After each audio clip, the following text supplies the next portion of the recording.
Bueno, todos los barrios tienen sus particularidades, pero más allá de eso tienen características en común, en tanto fueron privilegiados sobre la base de la necesidad. Es decir, cuando se hizo la ampliación de coberturas en el año 2022, se tomó como criterio, por ejemplo, asignación familiar, plan de equidad y tarjeta Uruguay Social.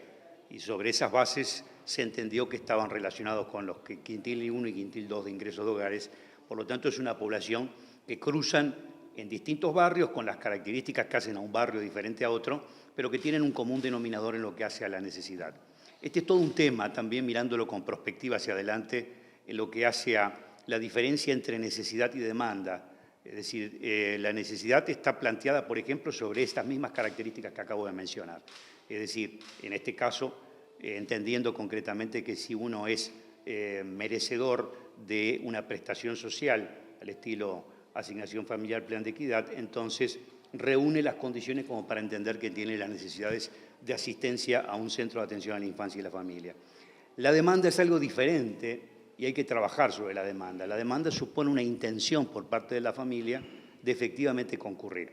¿Y por qué destaco esto? Lo destaco porque es importante, una vez que se tiene la infraestructura, una vez que es concretamente donde estamos en este momento, una vez que se tienen la clara protocolización digamos, de perfiles de procesos a llevar adelante, aquellas cosas que caracterizan lo que pasa dentro de la infraestructura, lo que se va a hacer, pensar en los resultados, y los resultados solamente vienen si hay asistencia. Y por eso es que trabajar sobre la demanda se impone para lograr maximizar la asistencia, porque generalmente los que están sobrerepresentados entre los que no asisten son los más vulnerables, aquellos para los cuales fue concebida prioritariamente la política pública. Independientemente de que en sus inicios estaba considerada como universal. Los países nórdicos, varios de ellos, tienen todo lo que hace a cuidado, atención y educación temprana, es decir, la primera infancia, como de carácter universal. En este caso, esta gestión puso el foco en los dos primeros quintiles, entendiendo concretamente que había que focalizar donde estaba la necesidad prioritariamente.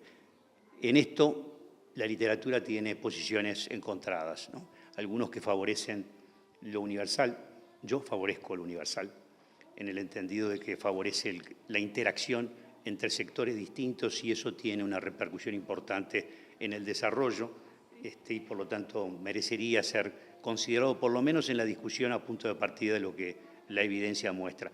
Las atenciones focalizadas se entienden en el marco de la finitud de los recursos, siempre se establecen prioridades. Acá estamos ahora a pocos días de un acto electoral y ustedes todos habrán visto la característica de que está en todos los programas y por parte de todos los partidos el énfasis en la primera infancia y el énfasis en soluciones como por ejemplo la pobreza infantil. Específicamente, ¿qué características tiene este CAIF?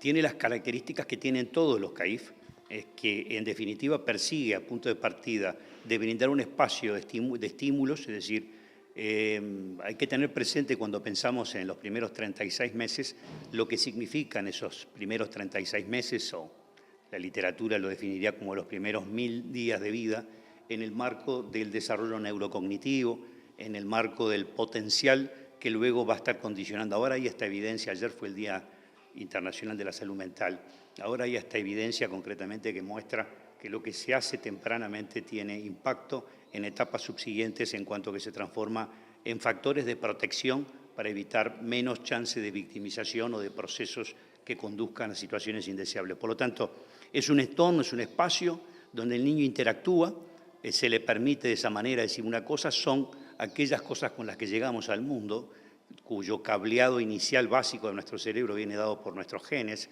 pero el resto se desarrolla a partir de la interacción con el entorno, los estímulos que recibimos. Por lo tanto, si no tenemos la oportunidad de estar en un entorno enriquecedor, difícilmente podemos desarrollar el potencial del cerebro. Hay un colega que desarrollaba un estudio, un colega estadounidense, que buscaba contrastar el desarrollo lingüístico y la ampliación y el desarrollo del vocabulario en chiquitos de 2 años de edad. Y lo menciono como ejemplo porque acá estamos hablando de los primeros 36 meses. Y contrastaba a aquellos que provenían de entornos socioeconómico-culturales en ventaja de aquellos que provenían de entornos socioeconómico-culturales en desventaja. O sea, los dos extremos. Y lo que encontró a los 2 añitos, da 24 meses de vida, 6 meses de atraso.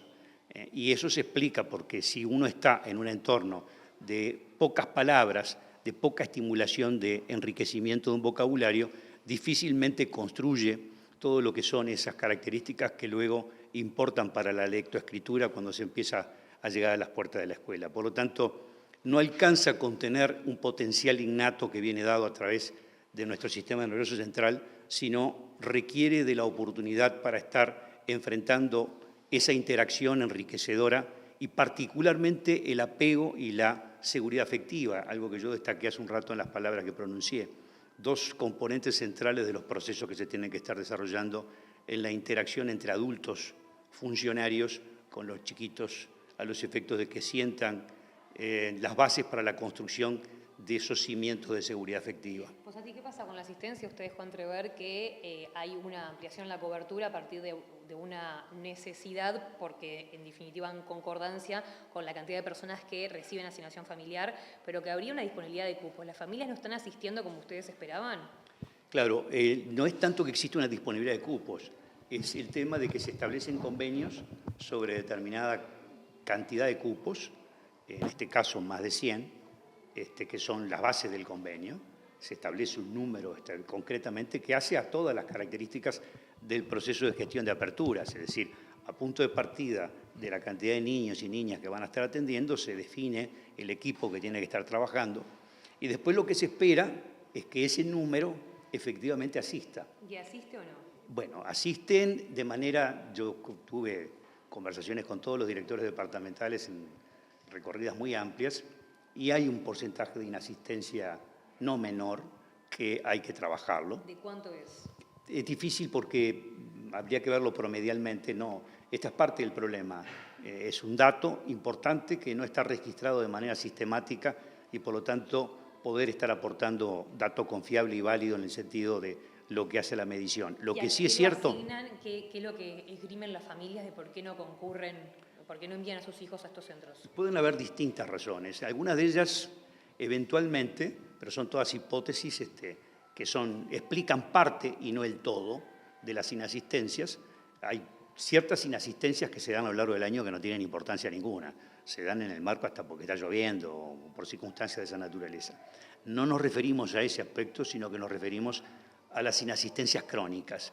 Cuando, por ejemplo, se identifica un chiquito, un niño, una niña, que tiene un número de inasistencias excesivas y que por lo tanto merece, por eso es que yo entiendo que estos proyectos tienen que avanzar hacia modelos mixtos que combine la actividad del centro con la llegada a la familia, ¿no?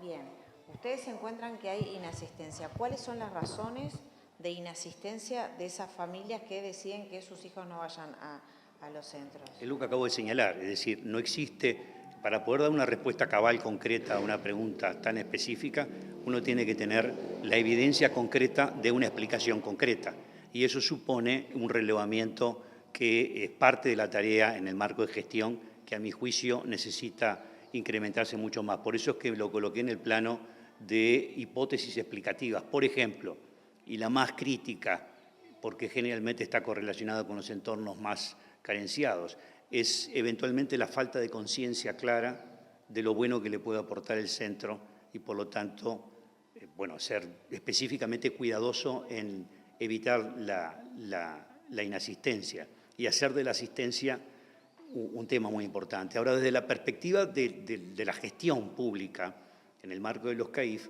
lo que importa es tener la información para poder identificar dónde se presentan los problemas y luego intervenir para conocer las razones de fondo que pueden estar explicando las inasistencias, porque esto es alguna oferta que está instalada para un propósito concreto. Si no se cumple con todo lo que la caracteriza, y yo no estoy haciendo afirmaciones, no estoy diciendo que no se cumple, estoy diciendo que a punto de partida de lo que relatan los directores departamentales, hay un porcentaje de inasistencia y hay una tarea pendiente a los efectos de maximizar las asistencias. Entonces usted decía que ahí intervienen. Para el INAU es un indicio la inasistencia prolongada y en ese sentido ustedes se contactarían con la familia porque puede haber una vulneración, digamos, de los derechos del niño, a pesar de que no es obligatoria la asistencia en esa edad, pero puede mostrar un entorno más complejo en el que ese niño está siendo criado?